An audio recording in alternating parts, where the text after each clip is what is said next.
Hi guys, I'm Deepthi and welcome back to the another session of 120 rules of grammar. So, ఇప్పుడు rule number 10, okay?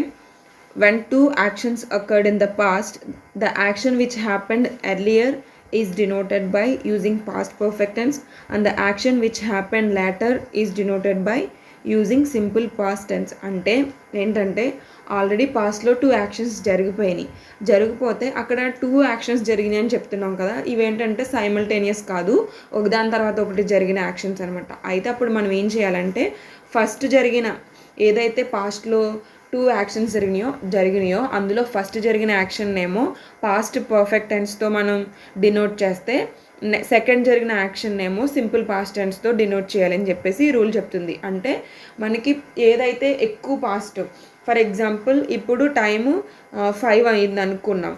5 అయితే మనకి 4కి ఒక action జరిగింది, 3కి ఒక యాక్షన్ జరిగింది అనుకుంటే మనకి ఏది ఎక్కువ పాస్ట్? 3 అనేది ఎక్కువ పాస్ట్. సో అలా ఎక్కువ పాస్ట్ ఉన్నది మనం పాస్ట్ పర్ఫెక్ట్ టెన్స్తో డినోట్ చేస్తాము. జస్ట్ అంటే మనకి క్లోజ్ ఏదైతే అంటే compare to the previous action ఏదైతే నెక్స్ట్ జరుగుతుందో యాక్షను దాన్ని మనం సింపుల్ పాస్ట్ టెన్స్తో డినోట్ చేస్తామంట. ఎగ్జాంపుల్స్ చూస్తే మీకు ఒక క్లారిటీ వస్తుంది. ఓకే, ఎగ్జాంపుల్స్ ఏంటంటే he had finished the work after we had met him. ఇక్కడ 2 టైమ్స్ కూడా హ్యాడ్ అసలు హ్యాడ్ ఎప్పుడు వస్తుంది? పర్ఫెక్ట్ టెన్స్లోనే వస్తుంది. పర్ఫెక్ట్ టెన్స్ స్ట్రక్చరే హ్యాడ్ ప్లస్ V3. అయితే మనకి ఇక్కడ 2 సెంటెన్సెస్లో కూడా హ్యాడ్ అన్నాడు కాబట్టి ఇది ఇన్కరెక్ట్. ఎందుకంటే మనం ఏదైతే మోర్ పాస్ట్ ఉందో దానికి పాస్ట్ పర్ఫెక్ట్ టెన్స్ యూజ్ చేస్తాము. అలా కాకుండా లెస్ పాస్ట్ ఉన్న దానికి మనం సింపుల్ పాస్ట్ టెన్స్ యూజ్ చేస్తాము. ఓకే, కాబట్టి ఇక్కడ ఏంటి, ఒక్క నిమిషం. కాబట్టి ఇక్కడ ఏం చేశాడు, ఇందులో అసలు ఈ ఎగ్జాంపుల్ మనం మీనింగ్ చూస్తే he had finished the work after we had meet him, ఇది ఇన్కరెక్ట్. సెకండ్ చూస్తే he finished the work after we had met him. ఇక్కడ ఏంటంటే మేము కలిసిన తర్వాత తను వర్క్ ఫినిష్ చేసేసాడు అని చెప్తున్నాం. అంటే ఫస్ట్ ఇక్కడ ఏం జరిగింది, అది ఎవరైతే మీట్ అయ్యారో ఆ మీటింగ్ ప్రాసెస్ అనేది ఫస్ట్ జరిగింది. ఆ మీటింగ్ అయిన తర్వాత అప్పుడు వర్క్ ఫినిష్ అయింది. సో ఇక్కడ ఫస్ట్ మోర్ పాస్ట్ ఏంటి, అది కలవడం, మీటింగ్. సో అందుకని దాన్ని మనం పాస్ట్ పర్ఫెక్ట్ టెన్స్లో రాస్తాం. తర్వాత వర్క్ ఫినిష్ చేయడం అనేది నియర్ పాస్ట్ కాబట్టి దాన్ని సింపుల్ పాస్ట్ టెన్స్లో మనం డినోట్ చేస్తాం. Okay, he finished the work, అంతే. సింపుల్ పాస్ట్ టెన్స్ స్ట్రక్చర్ ఏంటి, subject plus V2 plus object. అదే పాస్ట్ పర్ఫెక్ట్ టెన్స్ అయితే subject plus had plus V3 plus object. ఇక్కడ మనం అబ్జర్వ్ చేస్తే హీ అనేది సబ్జెక్టు, ఫినిష్డ్ అనేది వర్బ్, ద వర్క్ అనేది ఆబ్జెక్ట్. నెక్స్ట్ వచ్చేసి ఆఫ్టర్ వి అనేది సబ్జెక్టు, హ్యాడ్, మెట్ అనేది V3, హిమ్ అనేది object. Okay, next the patient died before the doctor arrived. Patient died before the doctor arrived అని చెప్తున్నాడు. అంటే డాక్టర్ వచ్చేప్పటికే పేషెంట్ చనిపోయాడు అని చెప్తున్నాడు. అంటే ఫస్ట్ జరిగిపోయిన యాక్షన్ ఏంటి, పేషెంట్ చనిపోవడం. అంటే అక్కడ మనం ఫస్ట్ జరిగిన యాక్షన్ని మనం దేంట్లో రిప్రజెంట్ చేయాలి, పాస్ట్ పర్ఫెక్ట్ టెన్స్. కాబట్టి the patient had died before the doctor arrived. Doctor arrived అనేది సింపుల్ నియర్ పాస్ట్ కాబట్టి అందుకన్నది simple past. Okay, next example చూస్తే I finished the book after I had return from college. I finished the book after I had return from the college. అంటే first అక్కడ college నుంచి వచ్చేయడం first జరిగింది, అందుకని దాన్ని పాస్ట్ పర్ఫెక్ట్ టెన్స్ని denote చేసాం. నెక్స్ట్ ఫినిష్డ్ ద బుక్ అనేది సింపుల్ పాస్ట్, నియర్ పాస్ట్లో జరిగింది కాబట్టి అందుకని దాన్ని సింపుల్ పాస్ట్లో డినోట్ చేసాం. ఓకే, నెక్స్ట్ రూల్ 11 అనమాట.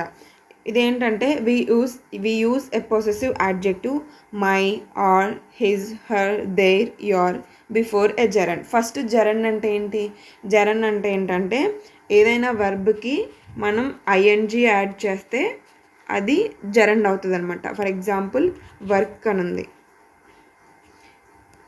ఇప్పుడు వర్క్ సరిగ్గా రాస్తా. Okay,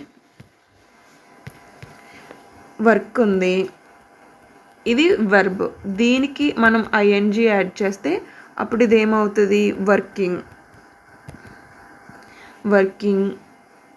cook plus ING add చేస్తే కుకింగ్ కదా. ఇది తెలిసినవే కదా. సో వీటిని మనం జెరండ్స్ అంటాం అనమాట. ఓకే, అయితే ఇప్పుడు మనకి జెరండ్ ఎప్పుడు కూడా మనకి ఏంటంటే జెరండ్ని అది నౌన్ కిందే రిప్రజెంట్ చేస్తాం, నౌన్ కిందే డినోట్ చేస్తాం. అందుకని చెప్పేసి యాక్చువల్గా మనం స్టార్టింగ్లో మనకి పార్ట్స్ ఆఫ్ స్పీచ్ డిస్కస్ చేసాం ఏంటి, నౌను ప్రొనౌను ఒకే సెంటెన్స్లో వస్తాయా, రావు కదా. అయితే నౌన్ వస్తుంది, లేకపోతే ప్రొనౌన్ వస్తుంది. మనం నౌన్తో పాటు ఏది ఒకటే సెంటెన్స్లో వస్తుంది అంటే యాడ్జెక్టివ్ వస్తుంది. అందుకని ఇక్కడ మనం we use a possessive adjective before a gerund, ఎందుకంటే జెరండ్ని మనం నౌన్ కింద డినోట్ చేస్తాం కాబట్టి. అయితే ఫస్ట్ పొసెసివ్ అంటే ఏంటి, పొసెసివ్ అంటే సంథింగ్ అంటే ఓనర్షిప్ని, బిలాంగింగ్ని ఇలా చెప్పడానికి మనం అది పొసెసివ్ అనేది అంటే పొసెసివ్ అంటే అంతే కదా, మన ఓనర్షిప్, మనం ఓన్ చేసుకున్నది, మన బిలాంగింగ్, ఇలాంటి వాటిని దాన్ని పొసెసివ్ అంటారు. అయితే మనకి పొసెసివ్ యాడ్జెక్టివ్ కాకుండా ఫస్ట్ మనకి ప్రొనౌన్స్ ఉన్నాయి కదా, ప్రొనౌన్స్లో మనకి 2 డిఫరెంట్ టైప్స్ ఉన్నాయి. అవేంటి, సబ్జెక్టివ్ ప్రొనౌన్ ఇంకా ఆబ్జెక్టివ్ ప్రొనౌన్ ఉన్నాయి. అంటే ఇప్పుడు ఫర్ ఎగ్జాంపుల్ సబ్జెక్టివ్ ప్రొనౌన్ ఇంకా ఆబ్జెక్టివ్ ప్రొనౌన్ అనుకుంటే, సబ్జెక్టివ్ ప్రొనౌన్ ఐ అనుకుంటే ఐకి ఆబ్జెక్టివ్ ప్రొనౌన్ వచ్చేసి మీ అనమాట. నెక్స్ట్ సబ్జెక్టివ్ ప్రొనౌన్కి హీకి ఆబ్జెక్టివ్ ప్రొనౌన్ ఏంటంటే హిమ్. సబ్జెక్టివ్ ప్రొనౌన్ యూకి ఆబ్జెక్టివ్ ప్రొనౌన్ కూడా యూనే. And subjective pronoun we they ఇంకా ఇట్ ఇవైతే కనుక ఆబ్జెక్టివ్ ప్రొనౌన్ ఏమొస్తుందంటే వీకి వచ్చేసి అజ్ వస్తుంది, దేకైతే దేర్ వస్తుంది, ఇట్కి ఇట్టే వస్తుంది. ఓకే, అయితే ఇప్పుడు మనం ఇవేంటివి సబ్జెక్టివ్ ప్రొనౌన్ ఆబ్జెక్టివ్ ప్రొనౌన్ అన్నాం కదా. అయితే మనకి ఇంకా ఇవే కాకుండా మనకి పొసెసివ్ ప్రొనౌన్ కూడా ఉందన్నమాట. పొసెసివ్ ప్రొనౌన్ ఏంటంటే ఫర్ ఎగ్జాంపుల్ ఇక్కడ రాస్తున్నాను నేను, కొంచెం ఇది పక్కకు జరపడానికి ఉంటుందా, ఉండదు అనుకుంటా. ఓకే, ఇక్కడ రాయడానికి ట్రై చేస్తా. పొసెసివ్ ప్రొనౌన్ ఎలా అంటే ఇప్పుడు మీ ఉంది, మీ ఉంది కదా, దీనికి పొసెసివ్ ప్రొనౌన్ ఏమొస్తుందంటే మై ఆర్ మైన్ వస్తుంది. తర్వాత హిమ్కి ఏమో హిజ్ వస్తుంది. ఇక్కడ మై ఆర్ మైన్ అని ఎందుకు రాస్తున్నామంటే ఇవి కూడా మళ్ళీ ఇందులో మనకి డిపెండెంట్ ఇండిపెండెంట్ ఇలా ఉంటాయి. ఇది బోత్ సైడ్ కూడా హిజ్జే. నెక్స్ట్ షీకి అయితే హర్స్ అని వస్తుంది. తర్వాత యూకి అయితే యోర్స్. ఇది వి అజ్కి ఆర్స్, దెయిర్స్, ఇదైతే ఇట్స్ బోత్ సైడ్స్ కూడా ఇట్స్ వస్తుంది అనమాట. అసలు డిపెండెంట్ ఇండిపెండెంట్ అని ఎందుకు అంటామంటే ఏంటంటే ఇవి మై అన్న ఈ హిజ్ మై అని అన్నది ఇప్పుడు ఫర్ ఎగ్జాంపుల్ బుక్ ఉంది, దిస్ ఈజ్ మై అని చెప్పలేం కదా, దిస్ ఈజ్ మైన్, దాన్ని జస్ట్ చూపిస్తూ మనం దిస్ ఈజ్ మైన్ అని చెప్పచ్చు. కాకపోతే జస్ట్ మై యూస్ చేసి దిస్ ఈజ్ మై అని మనం చెప్పలేం, దిస్ ఈజ్ మై బుక్ అని ఖచ్చితంగా అక్కడ దానికి ఒక ఆబ్జెక్టివ్ అనేది యాడ్ చేయాలి. అందుకని అది దాని మీద డిపెండ్ అవుతుంది. అదే మైన్ ఇవి ఉన్నాయి కదా మనకి ఏదైతే ఇండిపెండెంట్ అంటున్నామో అవేంటంటే this is mine, this is hers, these are yours, ఇలా మనం డైరెక్ట్గా చెప్పేయచ్చు అనమాట. దానికి ఆబ్జెక్టివ్ అడిషనల్ ఇన్ఫర్మేషన్ అనేది అవసరం లేదు. అందుకని ఇవి ఇండిపెండెంట్, ఇవేమో డిపెండెంట్. అయితే మనకి ఇవేమో పొసెసివ్ ప్రొనౌన్స్, ఇవి సబ్జెక్టివ్ ప్రొనౌన్స్, ఇవేమో ఆబ్జెక్టివ్ ప్రొనౌన్స్. అయితే ఇప్పుడు మనం ప్రొనౌన్స్ గురించి డిస్కస్ చేసాం కదా, ఇప్పుడు అసలు ఈ రూల్ ఏంటో చూద్దాం. Rule 11, we use a possessive adjective my or his, her, their, your before a gerund. Examples చూస్తే I hope you don't mind me borrowing your car. మనం ఇప్పుడే చూసాం కదా, యాక్చువల్గా మీ అనేది యాడ్జెక్టివ్, ఇదన్నీ పక్కన పెడితే మీ అనేది దేనికి ప్రొనౌను, ఐకి ఆబ్జెక్టివ్ ప్రొనౌన్ వచ్చేసి మీ. ఇక్కడ మనం సెకండ్ చూస్తే I hope you don't mind my borrowing your car అన్నాం. మీకి పొసెసివ్ ప్రొనౌన్ ఏంటి, మై. డిపెండెంట్ అయితే మై, ఇండిపెండెంట్ అయితే మైన్. ఓకే, అయితే ఈ ఎగ్జాంపుల్స్ అసలు ఏంటి అనేది ఇక్కడ చూద్దాం. In the above examples notice that the only difference is me versus my. ఎందుకంటే my is the possessive form of the pronoun I or me. అదే చెప్పాను కదా, ఐ అనేది సబ్జెక్టివ్ ప్రొనౌన్. అంటే ఐ యాక్చువల్గా సబ్జెక్టే, కాకపోతే సబ్జెక్టివ్ ప్రొనౌన్కి కూడా ఇప్పుడు ఫర్ ఎగ్జాంపుల్ బాయ్స్ ఉంటే బాయ్స్ అనేది నౌను. ఫర్ ఎగ్జాంపుల్ నేమ్ తీసుకుంటే సత్య, రోహిత్, ఇలా ఏం తీసుకున్నా జస్ట్ నేమ్ తీసుకుంటాము. అలా కాకుండా మనం ప్రొనౌన్ని రీప్లేస్ చేయాలంటే హీ అని చెప్తాం, అది సబ్జెక్టివ్ ప్రొనౌన్. ఆబ్జెక్టివ్ ప్రొనౌన్ అయితే హిమ్ వస్తుంది. అలా కాకుండా ఐకి అయితే అది సబ్జెక్టివ్ అయ్యే, సబ్జెక్టివ్ ప్రొనౌన్ కూడా అయ్యే. ఓకే, అందుకని చెప్పేసి is the possessive form of the pronoun I or me అనమాట. ఏంటంటే మై అనేది చెప్తున్నాడు, నేను ఇప్పుడు ఏదైతే చెప్పానో ఐ ఆర్ మీకి పొసెసివ్ ప్రొనౌన్ వచ్చేసి మై. అయితే for example my book and my idea are possessives. ఎందుకంటే మై బుక్ మై ఐడియా అంటే అక్కడ ఖచ్చితంగా ఆ బుక్ ఐడియా నావి అని చెప్తున్నారు అనమాట. The book and the idea belong to me. ఆ బుక్ కానీ ఐడియా కానీ, ఎందుకంటే అక్కడ నాది అని చెప్తున్నాం. ఎందుకంటే పొసెసివ్ అంటే నేను ఏమన్నాను, అది బిలాంగింగ్ అంటే నాకు సంబంధించింది, నాది, నేను ఓన్ చేసుకున్నది, ఇలా అనమాట పొసెసివ్ అంటే. So me is the objective case of the pronoun. Me అనేది ఏంటి, ఆబ్జెక్టివ్ కేస్ ఆఫ్ ప్రొనౌన్. అదే కదా నేను చెప్పాను. Thus the second example is correct. The sentence that uses the possessive my because we use a possessive before a gerund and borrowing is a gerund here. ఇక్కడ ఏంటంటే ఇక్కడ మనం చెప్పాం కదా, వి యూజ్ ఎ పొసెసివ్ అంటే జెరండ్కి ముందు మనం possessive use చేస్తామని చెప్తున్నాం కదా. ఐ ఆర్ మీకి పొసెసివ్ అనేది మై ఆర్ మైన్ వస్తుంది పొసెసివ్. కాబట్టి మనం అక్కడ పొసెసివ్ యూజ్ చేయాలి. కాబట్టి మీ అనేదేమో ఆబ్జెక్టివ్ ప్రొనౌన్ వచ్చేసింది. కాబట్టి మనం ఆబ్జెక్టివ్ ప్రొనౌన్ కాదు, పొసెసివ్ని యూజ్ చేయాలి. అందుకని మై అనేది కరెక్ట్ అని చెప్పేసి చెప్తున్నారు. ఓకే, ఇంకొక ఎగ్జాంపుల్ చూస్తే ఇంకా ఐడియా వస్తుంది. ఇక్కడ చూస్తే జెరండ్ అనేది ఏంటంటే, జెరండ్ అనేది నౌను. వెన్ V1 + ing అంటే వెర్బ్ ఫస్ట్ ఫామ్కి మనం ing యాడ్ చేసినప్పుడు దాన్ని జెరండ్ అంటాము. దాన్ని మనం నౌన్ కింద యూజ్ చేస్తాం. I know his reading every night has helped him pass the test.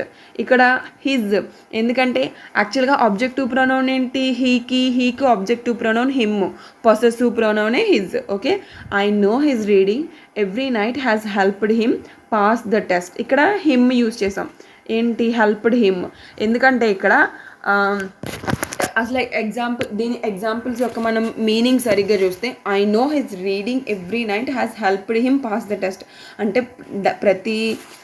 Every night చదవడం బట్టి అది చదవడమే తనకి హెల్ప్ అయింది పాస్ అవ్వడానికి టెస్ట్ అని చెప్తున్నాం. అంటే ఇక్కడ హిమ్ అనేది ఎందుకు యూజ్ చేసామంటే అక్కడ అది హెల్ప్ చేసింది, అక్కడ ఏంటి అడిషనల్ ఇన్ఫర్మేషన్ కోసం చెప్తున్నాం. అండ్ అది సింపుల్గా చెప్పాలంటే మనకి ఏమని చెప్పాలంటే, I know his reading every night has helped him pass the test. ఇక్కడ మనకి మనం ఏమన్నా జెరండ్కి ముందు పొసెసివ్ యూజ్ చేస్తామని చెప్పాం కదా, అందుకని జెరండ్ ఏమొచ్చింది ఇక్కడ, రీడ్ + ing, కాబట్టి రీడింగ్ వచ్చింది కాబట్టి పొసెసివ్. ఇక్కడ ఏంటంటే ఈ హిమ్ అనేది ఆబ్జెక్టివ్ ప్రొనౌన్ కింద వచ్చింది, ఎందుకంటే ఇది ఆబ్జెక్టివ్ ప్లేస్లోనే వచ్చింది. మనం ప్రీవియస్గా కూడా అప్పుడు ప్రొనౌన్ గురించి డిస్కస్ చేస్తాం. A example, Rohit is playing with me, I am playing with Rohit అని చెప్పాం. I am playing with Rohit, ఎక్కడ I am playing with Rohit అనేది మనం అలా కాకుండా రోహిత్ని మనం ప్రొనౌన్తో రీప్లేస్ చేయాలంటే I am playing with him అని రీప్లేస్ చేస్తున్నాం. ఎందుకంటే రోహిత్ అనేది అక్కడ ఆబ్జెక్టివ్ కేసులో ఉంది కాబట్టి ఆబ్జెక్టివ్ కేసులో మనం రీప్లేస్ చేస్తున్నప్పుడు I am playing with him అని చెప్తున్నాం. అదే కాకుండా Rohit is playing with me అని చెప్తే రోహిత్ ఇక్కడ సబ్జెక్టులా ఉన్నాడు కాబట్టి అప్పుడు మనం రోహిత్ని ప్రొనౌన్తో రీప్లేస్ చేయాలంటే Rohit is playing with me, he is playing with me అని చెప్తాం. అందుకని చెప్పేసి మనకి ఏదైనా సరే నౌన్ అది సబ్జెక్ట్లో ఉంటే సబ్జెక్టివ్ ప్రొనౌన్తో రీప్లేస్ చేస్తాం, ఆబ్జెక్ట్లో ఉంటే ఆబ్జెక్టివ్ ప్రొనౌన్తో రీప్లేస్ చేస్తాం. ఓకే, ఇక్కడ మనకి తనకే హెల్ప్ అయింది అని చెప్తున్నాం. కాకపోతే ఇక్కడ ఏంటి, ఐ అనేది ఐ అనేది సబ్జెక్టు. ఇక్కడ లాస్ట్కి వస్తే మనకి ఇదేంటి పాస్ అంటే హెల్ప్ అయ్యింది, టెస్ట్ పాస్ అవ్వడం, ఇదంతా కూడా ఎడిషనల్ ఇన్ఫర్మేషన్. కాబట్టి ఎడిషనల్ ఇన్ఫర్మేషన్ అంటేనే ఆబ్జెక్ట్. కాబట్టి ఆబ్జెక్టివ్ కేసులో వచ్చినప్పుడు మనం ఆబ్జెక్టివ్ ప్రొనౌన్ యూస్ చేస్తాం. Okay, I hope you don't mind my staying with you, అంతే కదా. ఇక్కడ స్టేయింగ్ వచ్చింది, స్టే ప్లస్ ఐఎన్జీ, జరండ్ వచ్చింది, నౌను అయితే మనకి జరండ్ ముందు ఖచ్చితంగా పొసెసివ్ యూజ్ చేయాలి. మనకి పొసెసివ్ ఏంటి, ఐకి పొసెసివ్ ప్రొనౌన్ పొసెసివ్ ఏంటి, మియా కాదు, మీ అనేది ఏంటి ఆబ్జెక్టివ్ ప్రొనౌన్. సో పొసెసివ్ అనేది డెఫినెట్లీ మై. అండ్ మీరు ఇంకొక డౌట్ అడగచ్చు, మనకి పొసెసివ్ మై ఉంది, మైన్ ఉంది అని. కాకపోతే మైన్ అనేది ఇండిపెండెంట్. మైన్ తర్వాత మనం ఎక్స్ట్రాగా ఏం చెప్పక్కర్లేదు. This is mine book, this is I hope you don't mind staying, అలా కాదు. అక్కడ ఏంటంటే మైన్ యూస్ చేసామంటే అది జస్ట్ సింపుల్గా, అంటే దానికి ఎక్స్ట్రా ఇన్ఫర్మేషన్, అది దాన్ని ఏమని చెప్తున్నావు చెప్పడమే, దాన్ని అది ఒక ఇండిపెండెంట్ అని చెప్తున్నాం. ఇండిపెండెంట్ ప్రొనౌన్ అన్నప్పుడు దానికి ఎక్స్ట్రాగా ఇన్ఫర్మేషన్ అనేది అవసరం లేదు. అందుకని చెప్పేసి మనం ఇక్కడ దాన్ని యూజ్ చేయము. Okay, my father doesn't like my doing out side with Ram. Okay, ఇక్కడ కూడా డూయింగ్ కాదు, my father doesn't like my going out side with Ram.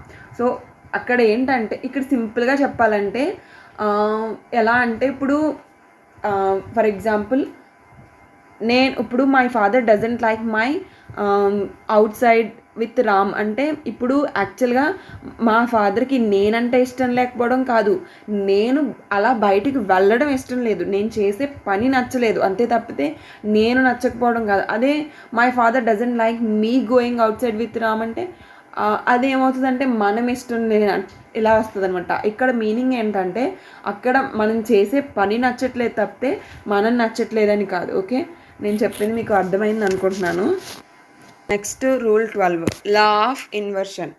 Inversion means putting the verb before the subject. Inversion అంటే వర్బ్ని సబ్జెక్ట్కి ముందే మనం use చేస్తే దాన్ని inversion అని చెప్తున్నారు. Okay, it is a literary technique in which the normal order of the words is reversed, generally for emphasis or special effect. Okay, ఇందులో అయితే మనకి లా ఆఫ్ ఎగ్జాంపుల్స్తో చూస్తే మనకి అసలు ఈ రూల్ ఏంటనేది ఒక ఐడియా వస్తుంది. ఓకే, ఫస్ట్ మనకి ఇన్వర్షన్లో మనకి 2 టైప్స్ ఉన్నాయి. ఫస్ట్ది పార్షియల్ ఇన్వర్షను, సెకండ్ వచ్చేసి కంప్లీట్ ఇన్వర్షన్. అయితే మనకి ఫస్ట్ నార్మల్ సెంటెన్స్ స్ట్రక్చర్ ఏంటి, subject plus helping verb plus main verb plus object. అయితే అలా కాకుండా మనకి పార్షియల్ ఇన్వర్షన్ కానీ కంప్లీట్ ఇన్వర్షన్ కానీ వేరే వేరే సెంటెన్స్ స్ట్రక్చర్ ఉంటుంది. ఎందుకంటే మనం ఏం చెప్తున్నాం, ఇక్కడ సబ్జెక్ట్కి ముందే వర్బ్ని యూజ్ చేస్తాము ఇన్వర్షన్లో అని చెప్తున్నాం కదా. అయితే ఫస్ట్ మనం ఒక సెంటెన్స్ని నార్మల్ స్ట్రక్చర్లో తీసుకుని చూద్దాం. ఎగ్జాంపుల్ ఏంటంటే my students are working very hard. అంటే ఇక్కడ నార్మల్ స్ట్రక్చర్లోనే ఉంది ఇది. I have never seen such a beautiful place. ఇక్కడ కూడా ఇది ఏమో సబ్జెక్ట్ ప్లేస్లోనే ఉంది, వర్బ్ ప్లేస్లోనే ఉంది, ఆబ్జెక్ట్ ప్లేస్లోనే ఉంది. ఇది కూడా నార్మల్ సెంటెన్స్. అయితే in case of inversion we start a sentence with the help of helping verb instead of subject. ఇక్కడ ఏంటంటే ఇన్వర్షన్ కేసులో మనం హెల్పింగ్ వర్బ్తో స్టార్ట్ చేస్తాము, సబ్జెక్ట్తో కాదు అని చెప్తున్నాం అనమాట. అయితే స్ట్రక్చర్ ఆఫ్ ది సెంటెన్స్ ఏంటంటే ఇన్వర్షన్కి helping verb plus subject plus main verb plus object అలా కంటిన్యూ అవుతుంది. ఎగ్జాంపుల్ చూస్తే never have I seen such a beautiful place. ఇదేంటంటే ఇక్కడ ఫస్ట్ ఏం చెప్పాం, I have never seen such a beautiful place అని చెప్తున్నాం. ఇక్కడ హెల్పింగ్ వర్బ్ ఏంటి, ఓకే, హెల్పింగ్ వర్బ్ అనేది హ్యావ్. అందుకని చెప్పేసి హ్యావ్ని మనం ఫ్రంట్కి తీసుకొచ్చాము, ఎందుకంటే స్ట్రక్చర్ అదే కదా, helping verb plus subject plus main verb. కాబట్టి never have I seen such a beautiful place. ఇక్కడ సబ్జెక్ట్ ఏంటి, సబ్జెక్ట్ అనేది ఐ అనేది సబ్జెక్ట్. ఓకే, ఇంకా చూస్తే in the given example inversion is used to emphasize the fact that in my whole life time I have not seen such a beautiful place. అంటే ఇక్కడ మనం first చెప్పింది అదే, సెకండ్ చెప్పింది అదే.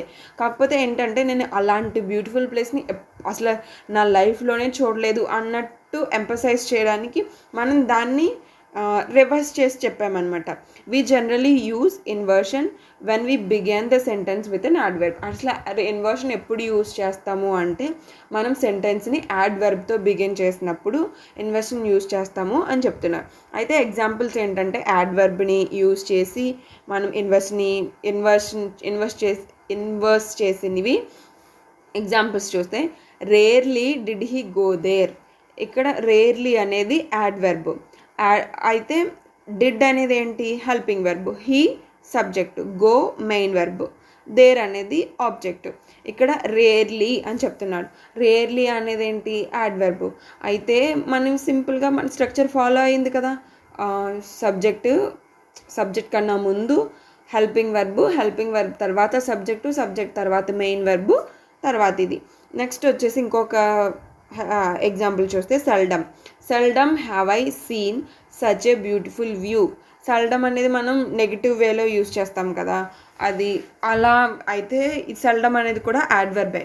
అయితే సెల్డమ్ హ్యావ్ అనేది హెల్పింగ్ వెర్బ్, ఐ అనేది వచ్చేసి సబ్జెక్ట్, సీన్ అనేది main verb, such a beautiful view ఇదంతా కూడా object. Okay, consider the above two examples. Whenever we begin a sentence with an adverb, law of inversion is followed, according to which adverb will always be followed by a helping verb. ఇక్కడ ఏంటంటే ఖచ్చితంగా మనం ఇలా inversion sentence కనుక మనం use చేస్తుంటే first మనకి sentence స్టార్టింగ్లో యాడ్వర్బ్ వస్తుంది. యాడ్వర్బ్ అనేది ఖచ్చితంగా will always followed by helping verb అని చెప్తున్నాడు. ఓకే, ఇంకా and when ever the adverb is followed by A helping verb we call that as partial inversion. మనం 2 టైప్స్ అని చెప్పాం కదా ఇన్వర్షన్స్. ఏమేంటి? పార్షియల్ ఇన్వర్షను, ఇంకా కంప్లీట్ ఇన్వర్షను. అయితే ఎప్పుడైతే మనకి హెల్పింగ్ వర్బ్ బిఫోర్ అంటే adverb is followed by helping verb అయితే కనుక అలాంటి సెంటెన్స్ని మనం పార్షియల్ ఇన్వర్షన్ అని చెప్పేసి చెప్తాము.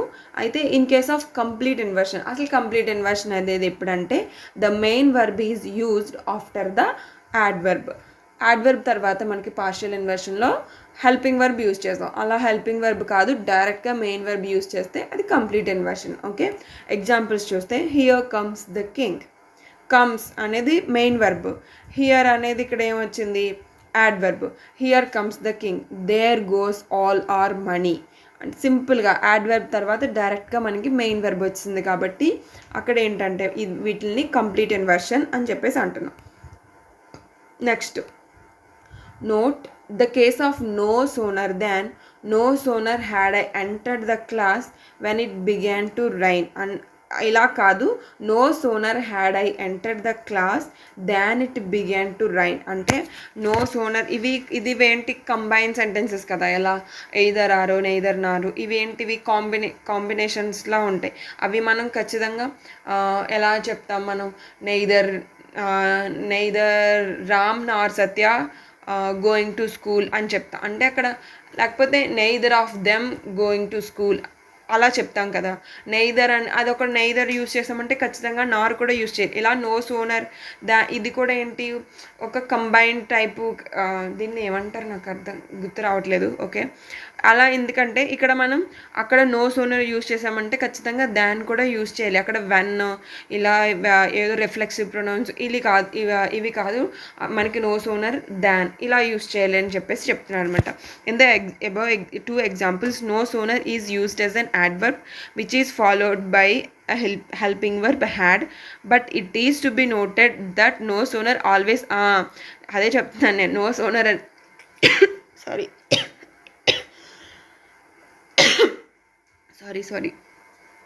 no sooner అనేది అది కంబైన్డ్గా అంటే నో సోనర్తో పాటు మనకి దాన్ కూడా వస్తుంది కదా, అందుకని చెప్పేసి no sooner always comes with than and not with when.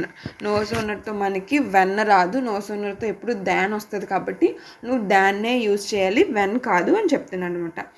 Some more examples. He never goes to temple neither she does. అంటే he never goes to temple neither does she. ఇక్కడ ఏం చెప్తున్నాడు, మనం ఇన్వర్షన్ అంటే ఖచ్చితంగా మనకి యాడ్వర్బ్ తర్వాత అది వర్బ్ రావాలి. ఎయిదర్ హెల్పింగ్ వర్బ్ అవ్వచ్చు, మెయిన్ వర్బ్ అవ్వచ్చు. హెల్పింగ్ వర్బ్ వస్తే అది పార్షియల్ ఇన్వర్షను, మెయిన్ వర్బ్ వస్తే complete inversion. Okay, in the above examples, the first part of the sentence is incomplete. In the second part, the sentence is starting with an adverb neither, which will follow the law of inversion. Thus the helping verb does will come before the subject she. ఇక్కడ ఫస్ట్ది అక్కడ ఏంటంటే లా of inversion ఎందుకంటే ఇది law of inversion follow అవుతూ first మనకి sentence స్టార్టింగ్లో adverb వచ్చింది. యాడ్వర్బ్ వచ్చిందంటే యాడ్వర్బ్ ఖచ్చితంగా ఫాలోడ్ బై వర్బ్. కాబట్టి whether it is main verb or helping verb, ఖచ్చితంగా అది వర్బ్తో ఫాలో అవ్వాలి. కాబట్టి అది నెయిదర్ షీ డాస్ కాదు, నెయిదర్ డస్ షీ అని చెప్పేసి చెప్తున్నాడు. ఓకే, ఇప్పుడు వరకు నేను చెప్పింది మీకు అర్థమైతే కనుక please do like, share and subscribe to my channel. నాకు నా ఎక్స్ప్లెనేషన్ ఎలా ఉందనేది కూడా ఒకసారి కామెంట్ చేసి చెప్పండి. నేను ఏమన్నా ఇంప్రూవ్ చేసుకోవాలన్నా అలా చెప్పు ఇలా చెప్పు అని ఒక సజెషన్స్ ఇస్తే I try to improve my self. Okay, ఎందుకంటే నేనేదో నా కోసం కాదు కదా, మీకు అర్థం అవ్వాలని చెప్తున్నాను. కాబట్టి మీకు ఎలా చెప్తే మీకు అర్థమవుతుందో అనేది నాకు సజెస్ట్ చేస్తే నేను అలా చెప్పడానికి ట్రై చేస్తాను. ఓకే, ఇప్పటికీ మీరు ఇంకా చూస్తూ ఉంటే కనుక థ్యాంక్ యూ సో మచ్. మళ్ళీ అదే అడుగుతున్నాను, ఒకవేళ నా వీడియో నచ్చితే కనుక లైక్ చేయండి, వీడియోని లైక్ చేసి కామెంట్ చేయండి, ఇంకా నా ఛానల్కి సబ్స్క్రైబ్ చేసుకోండి. Okay, thank you.